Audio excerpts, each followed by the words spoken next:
Hello, welcome to Michelle Sews Again. I'm Michelle. Today I'm going to talk to you about my worst sewing related purchases from Amazon. If that sounds interesting to you, then join me.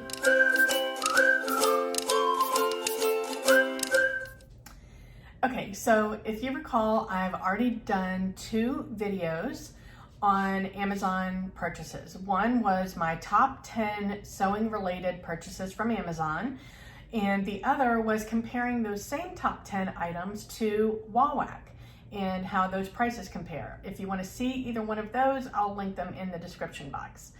But today, what I'm going to share with you is the worst purchases that I've made on Amazon for sewing related items. Now, I am a huge Amazon shopper. In 2020, I looked at my account, I had 200 purchases on Amazon. In 2021, as of this morning, year to date, 2021, I have 202 purchases. So clearly gonna end up with a lot more in 2021 than I did in 2020. Anyway, so let's jump into it. So the first item that and these are in no particular order. I didn't like any of these things, so it's not like one was worse than the other. They don't work for me. If these work for you, I would love to hear it in the comments. I couldn't make them work, so I'd love to hear what you have to say. So the first item that I want to talk about is actually 2 items. They're both tailor's chalk. I bought the first one. It is this box of chalk. It's a nice handy little container, and it comes with these little triangles of chalk in different colors. My problem with this is that they crumbled in my hands when I tried to use them. And I didn't have like a grip on them. I tried to use them I held onto them gently, and they just kept crumbling. So I was getting frustrated with this. So I went back on Amazon and I bought this. This one has this cartridge in it that, it comes with some refills. The powder is blue, and it's got this little wheel on the end so that you can draw a line. I don't know, it just never came out. I couldn't get the chalk to come out, so it wasn't making any marks. So this one went by the wayside. The box, and these prices are today. I don't remember what I paid for them. It could have been the same, I don't know. The box of tailor's chalk is only $5.99, so it seemed like a good bargain until you find that it crumbles in your hands. And the wheel, even with the it comes with 2 additional cartridges, was $4.99. So they both seem like a good bargain, but they don't work. So is it a bargain if it doesn't work? I say no. All right, the next thing that I got, because I saw everybody using clips, everybody using the Wonder Clips, I found this tin of 100 clips on Amazon. I have a couple, so you can see it's full of the clips. My problem is that these are so tightly, the wire or the metal band in there is so tight. I find it difficult to get the clips off as I'm sewing, and I'm used to just pulling the pins out and going and moving and going. And these require me to stop and really get a grip and pull the clip off. So I don't know if it's because it's not the Wonder Clip brand. This is Mumcraft clips, and these didn't work for me.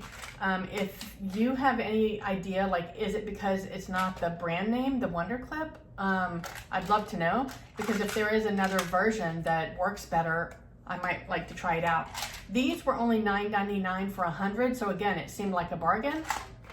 I will keep these because, especially when I start, I'm pointing up there, when I start to sew with leather, the leather pieces that I bought at Tandy Leather, I will need those because I won't use pins on leather. Yeah, I didn't like those. All right, the next thing that I bought. So I like to do sew the looks. I love to get inspired by ready to wear. Anthropology is one of my go-to places to find inspiration. And sometimes I don't even have to go there. Sometimes it just comes to me, because in my Instagram feed, my Facebook feed, you get sponsored ads. And because I like Anthropology, I tend to get a lot of their sponsored ads. And last year in the summer, I got an ad from Anthropology that was this long sequence duster. I fell in love with it right away. It was silver. My go-to metallic color is rose gold. So I'm like, I can make that. So I went to Amazon. I got everything I needed from Amazon. I got a pattern that pretty much fit the bill. And I got some rose gold sequin fabric. Everything that I found in like fabric stores was really pricey. I was able to get 5 yards of this fabric for $33 and change. That probably should have been a hint. Anyway, so I sewed this duster up. This is when we were living in Pennsylvania. The sequence like broke in half. Like even not just where I sewed, it just, the sequence within the body of the garment, they just kept falling off. They were breaking off. I had sequin shedding in my house until we left. Like we would vacuum it up, it would still reappear. The funny story is that after we moved from Pennsylvania to Miami, we're still finding sequins in like area rugs.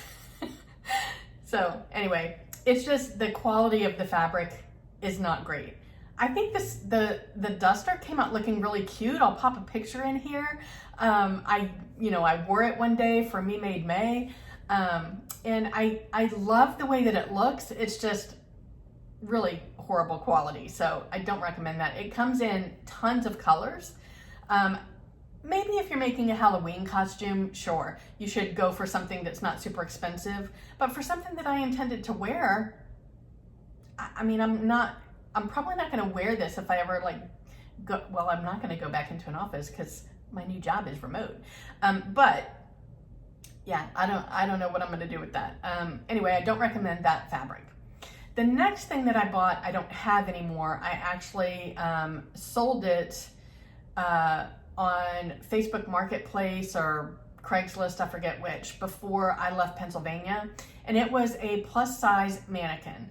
It was $145 and change. And I just felt like it was flimsy. Like, first of all, I had to max it out size-wise because it was an adjustable one. And doing that, like the panels of the body were just super flimsy. And I didn't find it to be helpful for me in my garment making. I didn't have room for it at the time, so I got rid of it. But now, even though I have room now, if I wanted to get a mannequin, that would not be the one that I go for. So yeah, if you're looking for one, bypass this one. I don't think it's good quality. And the final thing that I have to talk about is pinking shears. So I bought these pinking shears on Amazon. They get the job done. So I haven't gotten rid of them. They were only $8.99, but they're very, they're very stiff to use. So during the times when I'm using these in place of using my serger, which quite frankly isn't very often, it's not a seamless cut because both closing them and opening them, it takes effort. They're just really stiff. So they were only $8.99. It's fine. For the amount of time that I use them, it's fine. I'm not looking for a better quality pinking shear. Unless you tell me that there's a better quality one that's a reasonable price like these were, then maybe I will grade up. But I don't use them enough to need to spend more for a better quality one. But if you are looking for pinking shears, I don't recommend these. I will have links for everything in the description box so that you can go to the Amazon website and just make a note of the things that I'm not recommending. Not saying you shouldn't buy them. I'm saying they didn't work for me. So yeah, I would love to know if you have used any of these and you think that they're great. Again, this is just my opinion. It's what doesn't work for me. If they work for you, I'd love to know. I thank you so much for joining me today, wherever you are. I hope the weather is fantastic, and I hope that you're able to get some sewing in. Thank you. Bye.